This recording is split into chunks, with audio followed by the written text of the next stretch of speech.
एका महत्त्वाच्या राजकीय ब्रेकिंग न्यूजनं आपण करूयात। मुंबई, ठाणे आणि पुण्यामध्ये राष्ट्रवादी ही महायुतीमधून आउट झाल्याची माहिती सूत्रांनी दिली आहे। भाजप शिवसेना मात्र महायुती म्हणून एकत्र लढणार आहे।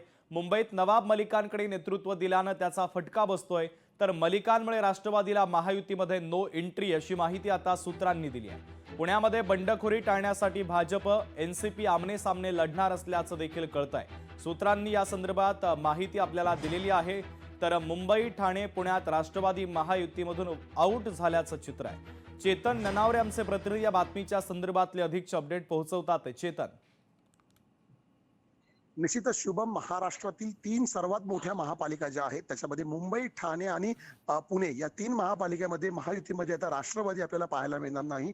मुंबईमध्ये नवाब मलिक यांच्याकडे कुठेतरी नेतृत्व दिल्यामुळे जी हिंदू मतं आहेत ते आपल्यापासून दुरावतील अशी भीती शिवसेना आणि भाजपला आहे। त्यामुळे राष्ट्रवादीलाही एकंदरीत आपण सोबत गेल्यास त्यांनाही फटका बसू शकतो। मुस्लिम मतं त्यांच्यापासून दुरावतील, म्हणून ही एक नवी खेळी आता पाहायला मिळते। दुसरीकडे ठाण्यामध्येही अशाच प्रकारे मुस्लिम मतं राष्ट्रवादीच्या पारड्यात पडून हिंदू मतं एक गट्टा घेण्याचा विचार महायुतीने केलेला आहे। तिसरीकडे पुण्यामध्ये भाजप आणि राष्ट्रवादीमध्ये थेट लढत पाहायला मिळणार आहे। त्यामुळे एकत्र लढल्यास मोठ्या संख्येने दोन्ही पक्षामध्ये बंडखोरी होऊ शकते। त्यामुळे जवळपास 70 ते 80% जागांवर जर स्वतंत्र लढले तर विजय मिळवता येईल असं सर्व्हेमधून माहिती समोर येत आहे। आणि याच कारणास्तव आता महायुतीमधून राष्ट्रवादी ठीक आहे चेतन, अत्यंत महत्त्वाचे अपडेट या बातमीच्या संदर्भातले तू पोहोचवलेले आहे। तुर्तास धन्यवाद।